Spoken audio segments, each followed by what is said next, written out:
Am I the asshole for telling my fiance I don't like her wedding dress?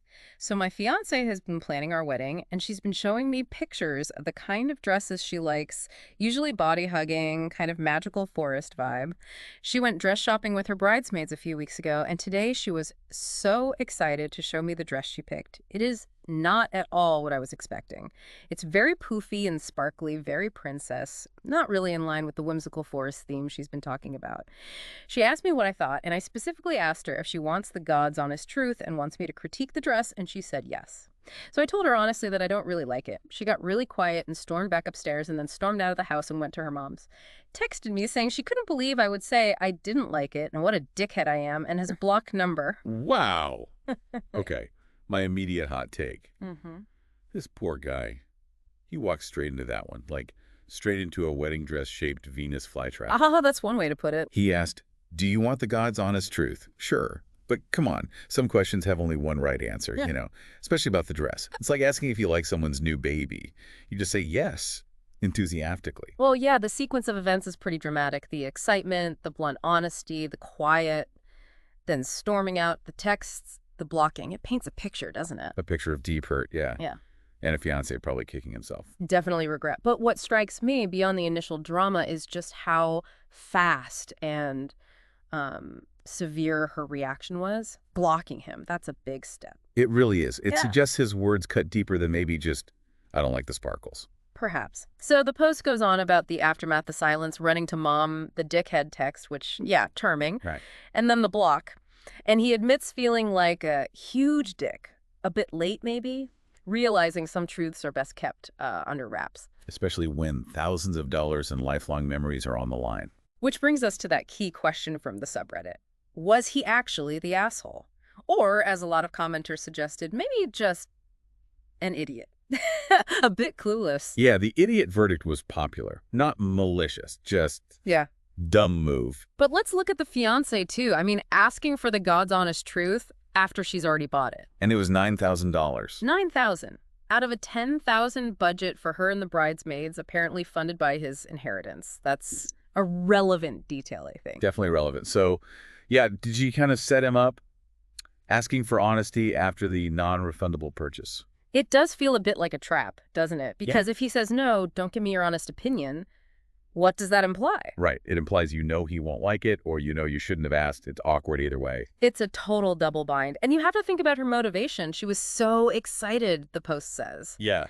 So she wasn't looking for a fashion critique, was she? She was likely looking for shared excitement, validation. Absolutely. Tell me I look beautiful and this is amazing. Not critique the silhouette and beading, which slams us right into that honesty versus kindness thing.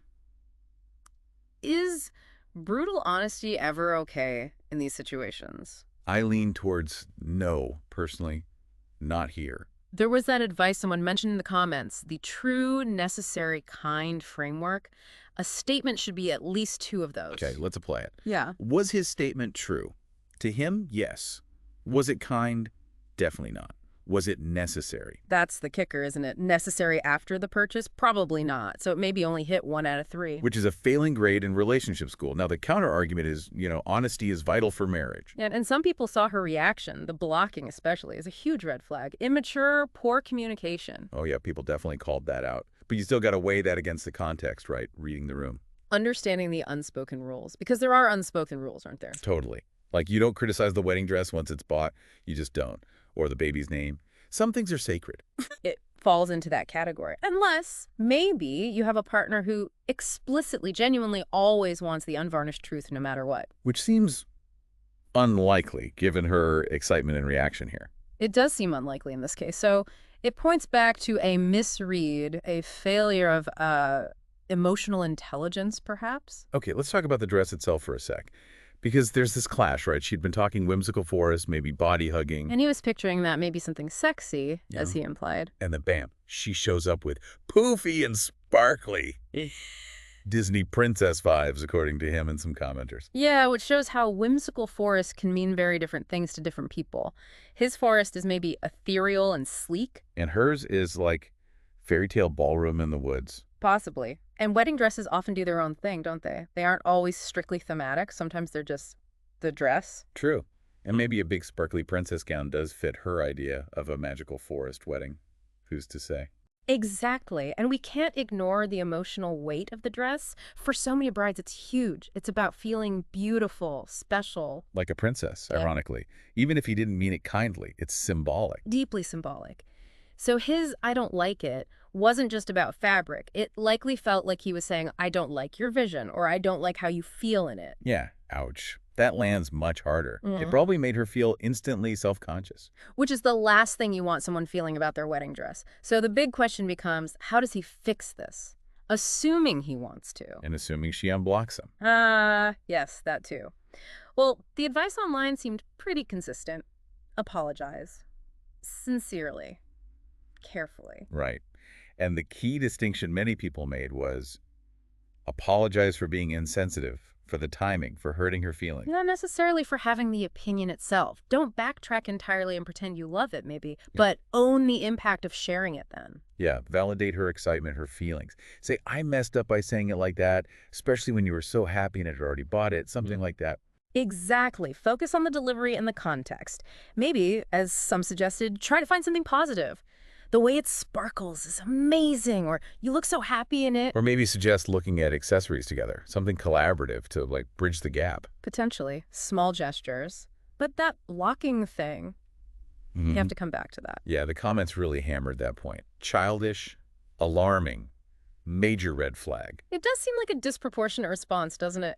Shutting down communication completely over a dress disagreement. It makes you wonder how they handle, actual serious problems. Mortgage stress, kids, whatever. It definitely raises questions about their conflict resolution skills as a couple. And let's not forget the money again. $9,000.